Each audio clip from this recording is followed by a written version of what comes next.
7 பேர் குழுவை அனுப்பி அத்தனை பேரும் ஒரே நாளில் போய் அங்கே எல்லா ஆய்வையும் முடித்து விட்டு ஒரே நாளில் போய் இதுதான் பிரச்சனைக்கு காரணம், இதற்கு காரணம் போலீஸார் சரியான முறையில் பாதுகாப்பு கொடுக்கவில்லை, இதற்கு காரணம் திமுக அரசுன்றாங்களே, இதுதான் முக்கியமான காரணம். ஏன் அப்படின்னா ஹத்ராஸ் அப்படின்ற ஒரு இடத்துல இதே போல் ஒரு கூட்டம், ஒரு சாமியார் ஒரு கூட்டம் நடத்தினார். அந்த கூட்டத்தில் 120 பேர்கிட்ட இறந்து போனாங்க. அதுக்கு எந்த பாஜக எம்பிக்களும் போகவில்லை. கும்பமேளாவில் இறந்து போனார்கள், இதே போல் ஸ்டாம்பீட் சம்பவம், அதற்கு எந்த குழுவையும் அனுப்பலை.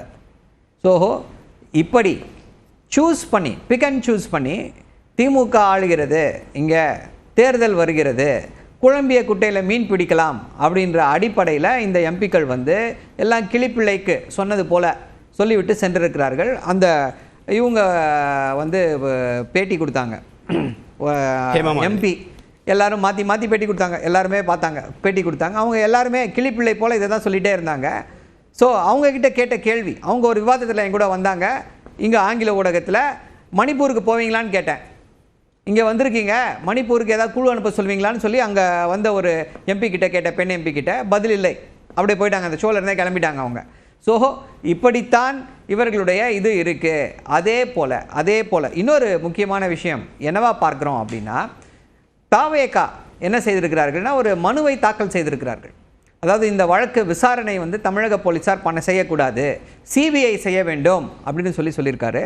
சிபிஐ குறித்து திரு விஜய் அவர்கள் என்ன கருத்து தெரிவித்தார், அந்த கட்சியில் இருக்கக்கூடிய திரு ஆதவர்ஜுனா எந்த கருத்தை தெரிவித்தார், சிபிஐ வழக்கை நீங்கள் 5 வருஷம் மூட பார்க்கிறீர்களா அப்படின்னு சொல்லி டயலாக் அடித்தார்.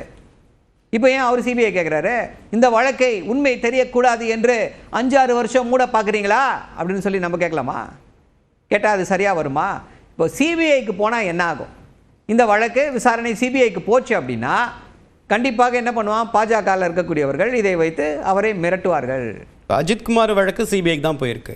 இந்த அஜித்குமார் வழக்கை வைத்து திமுகவை பாஜக மிரட்டுதா? இல்லை, மடியில் கனமில்லை, வழியில் பயமில்லை. எங்களுடைய அண்ணன் ராசா அவர்கள் ஒரு முக்கியமான கருத்தை முன்வைத்தார்.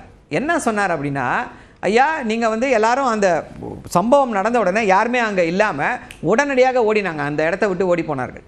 என்ன காரணம் அப்படின்னா, அதற்கு அண்ணன் ஒரு முக்கியமான காரணத்தை சொன்னார். என்னென்னா குற்றமுள்ள நெஞ்சு, அந்த குற்றமுள்ள அந்த கில்ட்டி கான்ஷியன்ஸ்னால தான் அவங்களால அந்த பப்ளிக்கை ஃபேஸ் பண்ண முடியல, அவர்கள் தவறு செய்திருக்கிறார்கள் என்று அவர்களே உணர்ந்திருக்கிறார்கள், அந்த காரணத்தினால தான் கிளம்பி போனாங்க அப்படின்னு சொல்கிறாங்க.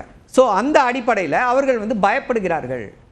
எங்கே உண்மை வெளியில் அது அவர்களுக்கு ஒரு பெரிய பாதிப்பை உருவாக்கி விடுமோ அப்படின்ற அந்த ஒரு அச்சம் இருக்கிறது தாவேக்காவினர். விஜயுடைய தொடர்ச்சியான குற்றச்சாட்டு திமுக பாஜகவோட ரகசிய கூட்டணி வச்சிருக்கு அப்படின்ற குற்றச்சாட்டு பல மேடைகள் அவர் சொல்லியிருக்காரு.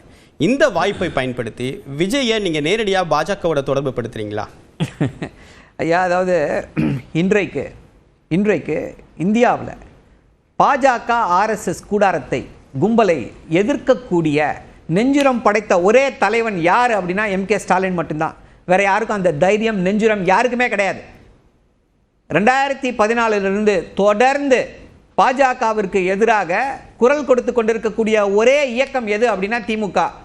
2019 பாராளுமன்றத்தில் பாஜகவிற்கு எதிராக ஒலித்து கொண்டிருக்கக்கூடிய ஒரே குரல், எந்த சமரசமும் செய்யாமல் நீ யாரை வேணா அரெஸ்ட் பண்ணு, நீ என்ஃபோர்ஸ்மெண்ட் டைரக்டரேட் அனுப்பு, சிபிஐ அனுப்பு, எவனை வேணா அனுப்பு, எதற்கும் அஞ்ச மாட்டோம்.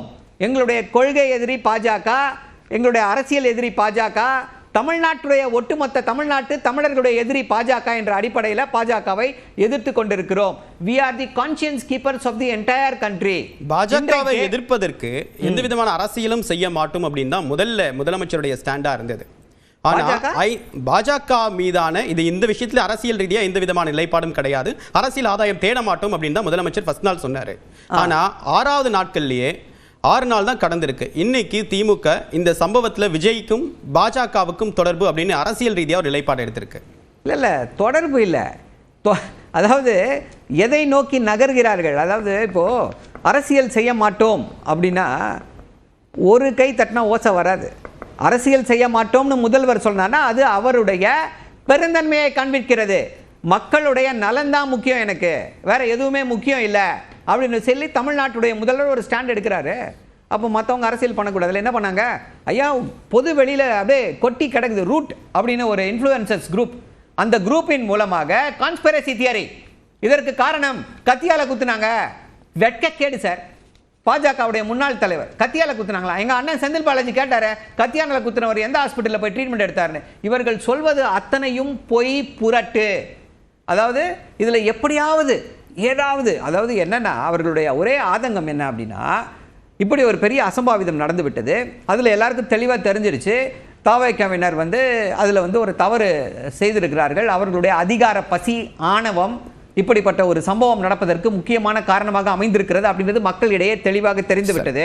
ஸோ அந்த அடிப்படையில் என்ன பண்ணுறாங்க, அது மக்கள்கிட்ட போகும்போது அதை மடை மாற்றும் வகையில் இப்படி ஒரு கான்ஸ்பைரசி தியரி, இவர் பண்ணிட்டாரு அவர் பண்ணிட்டாரு, அந்த கான்ஸ்பைரசி தியரியை, அதாவது எப்படி இது வந்து உங்களுடைய அந்த காமன் சென்ஸுக்கு ஒத்து போகாது அப்படின்றத தொடர்ந்து எல்லா அதிகாரிகள் வந்து அதை அற்புதமாக உடை தெரிகிறார்கள். அதிகாரிகள் மட்டுமல்ல, அமைச்சர்கள், அண்ணன் செந்தில் பாலாஜி, எங்களை போன்ற ஸ்போக்ஸ் பர்சன்ஸ், நம்முடைய மீடியா இதில் இருக்க இன்ஸ்டாகிராமர்ஸ், மீடியாவில் இருக்கக்கூடிய யூடியூபர்ஸ் எல்லாரும், பத்திரிகையாளர்கள் எல்லாரும் வந்து என்ன நடந்தது, எப்படி நடந்தது அப்படின்னு சொல்லி ஒரு சந்தேகமே யாருக்குமே ஏற்படாத வகையில் எல்லாத்தையும் வெளியில் புட்டு வச்சோன்னே திரு எடப்பாடி பழனிசாமி என்ன சொல்றாரு, அதிகாரிகள் எப்படி பேசலாம், ஒரு கமிஷன் இருக்கிறது.